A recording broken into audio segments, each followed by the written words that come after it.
بسم اللہ الرحمن الرحیم۔ ناظرین السلام علیکم ورحمۃ اللہ۔ ناظرین، ہم آپ کے سامنے غزوہ احد کے شہداء، شہید ملت حضرت مصعب بن عمیر رضی اللہ عنہ کا واقعہ پیش کر رہے ہیں۔ غزوہ احد۔ نحمده ونصلي على رسوله الكريم بسم الله الرحمن الرحيم۔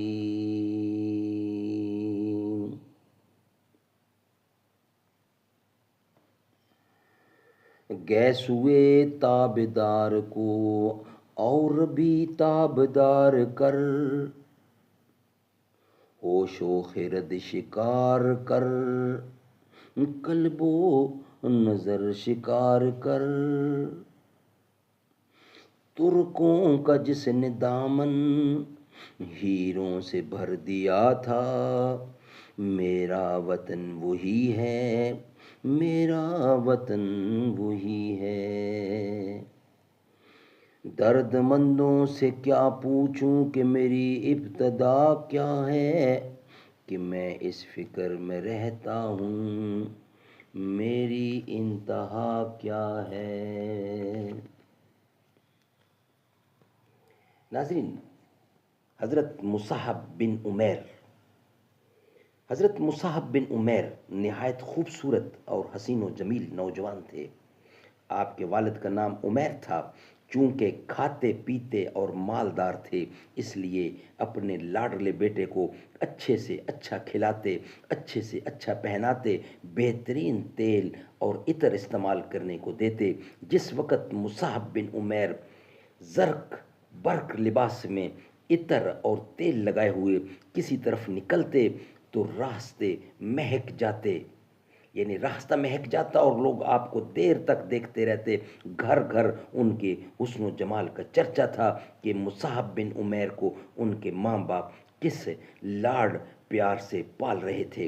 حضور سرور عالم صلی اللہ علیہ وسلم بھی جب ان کا تذکرہ کرتے تو فرماتے، سبحان اللہ سبحان اللہ، مکے میں مصعب سے زیادہ کوئی حسین نہیں، مکے میں مصعب سے زیادہ کوئی حسین نہیں، مصعب سے زیادہ کوئی کھاتا پیتا اور اچھا کپڑا پہننے والا نہیں، اور ان سے زیادہ لاڈ پیار سے کوئی نہیں پالا گیا۔ اس خوبصورتی کے ساتھ مالدار باپ کے شوقین بیٹے ہونے کی وجہ سے ہر چھوٹا بڑا بڑی قدر کی نگاہوں سے دیکھتا۔ مسلمان ہوئے تو اسلام میں بھی اللہ تعالیٰ نے ان کا مرتبہ بہت بلند کیا، لیکن اسلام میں ان کے حسن و جمال، زیب و زینت اور مال کی وجہ سے بڑائی حاصل نہیں ہوئی، بلکہ ان اکرمکم عند اللہ اتقاکم کی بنیاد پر اسلام قبول کرنے کے بعد جو تکلیفیں اور مصیبتیں آپ پر پڑیں، ان کی وجہ سے سارا حسن ختم ہو گیا اور آپ ماں باپ کے اس لاڈ پیار سے بھی محروم ہو گئے جو اس سے پہلے حاصل تھا۔ اسلام میں آپ کا مرتبہ آپ کی ان خوبیوں کی بنا پر اونچا ہوا جو اللہ اور اللہ کا رسول چاہتا ہے۔ مصعب بن عمیر نے اللہ اور رسول کی مرضی حاصل کرنے کی دھن میں نہ تو اچھے کھانے کی پرواہ کی، نہ اچھا پہننے کی، اور نہ عطر و تیل کی، جن کی بدولت ان کے حسن میں 4 چاند لگ جاتے تھے۔ اللہ کے نزدیک بزرگ وہ ہے جو تقوی اور پرہیزگاری میں سب سے زیادہ، سبحان اللہ سبحان اللہ، جن کی بدولت ان کے حسن میں 4 چاند لگ جاتے تھے۔ دعوت و تبلیغ کا کام کرنے والوں کے لیے ان کی زندگی میں بڑے سبق ہیں۔ حضرت مصعب بن عمیر رضی اللہ اس آزمائش کے دور میں مسلمان ہوئے جب اسلام کا نام لینے والے کی زندگی دوہ بھر کر دی جاتی تھی، انہیں گھر سے بے گھر کر دیا جاتا تھا، ان سے کلام و سلام بند کر دیا جاتا تھا، ان کا سماجی بائیکاٹ کر دیا جاتا تھا، ان پر بے پناہ مظالم توڑے جاتے تھے۔ اس ناز کے پالے نے اس سخت وقت میں اسلام قبول کیا جب ایک مومن کو اسلام قبول کرنے کے جرم میں بھوک اور پیاس کی صعوبتوں میں مبتلا کر دیا جاتا، قید کر کے اندھیری کوٹھڑی میں ٹھونس دیا جاتا تھا۔ کچھ ایسے بھی ظالم تھے جن کے دل کی بھڑاس اس اتنے پر بھی نہ نکلتی تو وہ غضبناک ہو کر جان سے بھی مار دیتے، اور کچھ ایسے بھی تھے جو طرح طرح کے ظلم ایجاد کر کے مظلوم کے تڑپنے کا مزہ لیتے۔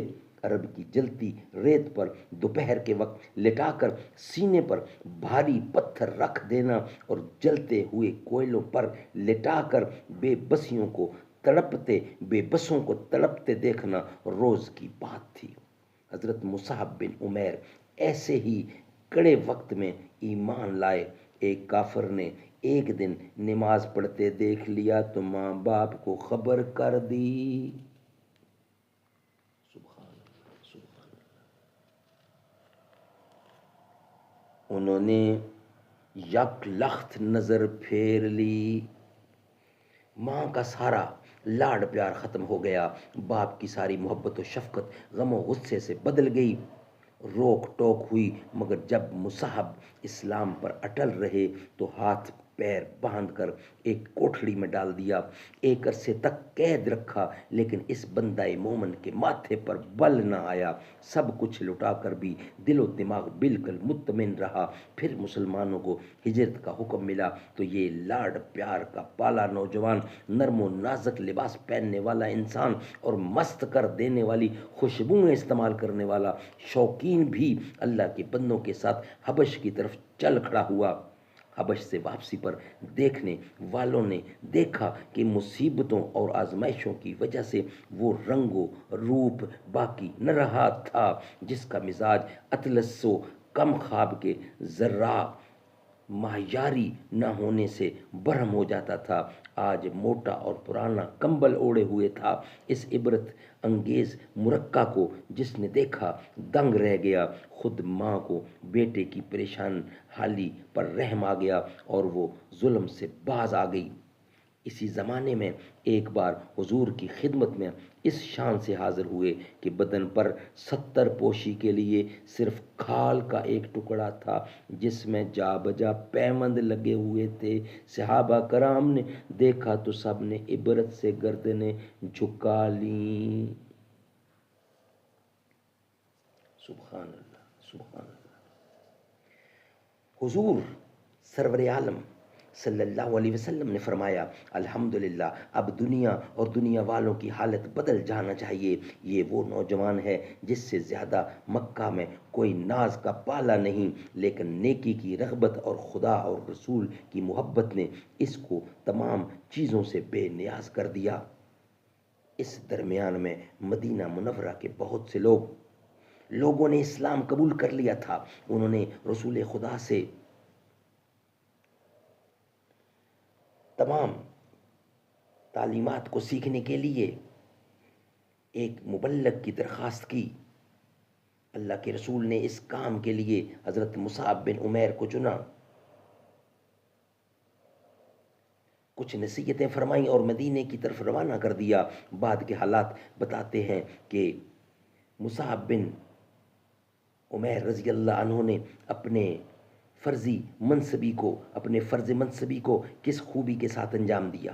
مدینہ پہنچ کر دعوت و تبلیغ کا کام ان تمام حکمتوں کے ساتھ شروع کر دیا جو ایک دعوت پیش کرنے والے ہیں دعوت پیش کرنے والے میں ہونا چاہیے۔ گھر گھر جا کر ملاقاتیں کرتے، مخاطب کے مزاج و خیالات کو پرکھتے، موقع مناسبت دیکھ کر دین پیش کرتے، قرآن کی ایسی منتخب آیات پڑھ کر سناتے کہ سننے والے کا دل اپنی طرف کھینچ لیتے، ملنے والے سے نہایت اخلاق سے ملتے۔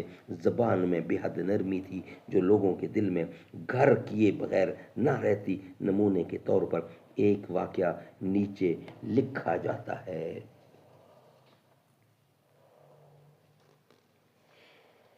سبحان اللہ۔ ایک دن حضرت مصعب بن عمیر کچھ مسلمانوں کو دین کی باتیں بتا رہے تھے۔ اتفاق سے مدینے کے ایک رئیس سعد بن معاذ ادھر آ نکلے۔ وہ مصعب بن عمیر کے اسلام پھیلانے کا حال سن چکے تھے اور ان سے بہت خفا تھے۔ انہوں نے ایک بااثر آدمی اسید بن حضیر سے کہا، اس دائی اسلام کو اپنے محلے سے نکال دو، اس نے یہاں آ کر بہت سے لوگوں کو گمراہ کر دیا ہے۔ اگر اسعد سے جن کے گھر حضرت مصعب مقیم تھے میری رشتے داری نہ ہوتی تو میں تم سے نہ کہتا۔ یہ سن کر اسید نے نیزہ اٹھایا اور اسد کے گھر آیا، دونوں کو بلایا، غضبناک ہو کر بولا، تمہیں یہاں کس نے بلایا ہے کہ لوگوں کو گمراہ کرو؟ اگر تم کو اپنی جانیں پیاری ہیں تو ابھی یہاں سے چلے جاؤ۔ یہ سن کر حضرت مصعب نے نرمی سے جواب دیا، بیٹھ کر ہماری باتیں سنو، اگر پسند آئیں تو قبول کرو ورنہ ہم خود چلے جائیں گے۔ اسید نیزہ گاڑ کر بیٹھ گیا اور غور سے سننے لگا۔ حضرت مصعب نے چند آیتیں سنا کر اللہ کے خالق، مالک اور رب ہونے کا اس خوبی کے ساتھ تذکرہ کیا اور توحید کے تقاضے اتنی عمدگی کے ساتھ کھول کھول کر بیان کیے کہ تھوڑی ہی دیر میں اس کا نور ایمان چمک اٹھا اور زبان سے بے اختیار یہ نکلا، کیسا اچھا مذہب ہے، کیسی بہتر ہدایت ہے۔ سبحان اللہ۔ دین اسلام میں داخل ہونے کا کیا طریقہ ہے؟ اس کے بعد فوراً اسید نے اسلام قبول کر لیا۔ اس کے بعد سعد بن معاذ بھی بپھرے ہوئے پہنچے، لیکن وہ بھی حضرت مصعب کی نرم زبانی سے موم ہو گئے اور اٹھے تو کلمہ توحید پڑھتے ہوئے اٹھے۔ ان کو مسلمان ہونا تھا کہ مدینے کے چند لوگوں کے سوا سب مسلمان ہو گئے۔ مدینے ہی میں ایک کام حضرت مصعب بن عمیر نے ایسا کیا جس سے ان کی ذہانت اور دعوت و تحریک کی سوجھ بوجھ کا پتہ چلتا ہے۔ جب یہاں مسلمانوں کی اچھی خاصی تعداد ہو گئی تو اسے ایک جماعت کی شکل میں ترتیب دیا اور حضور سرور عالم صلی اللہ علیہ وسلم سے نماز جمعہ کی بنیاد ڈالنے کی اجازت مانگی۔ اجازت حاصل کر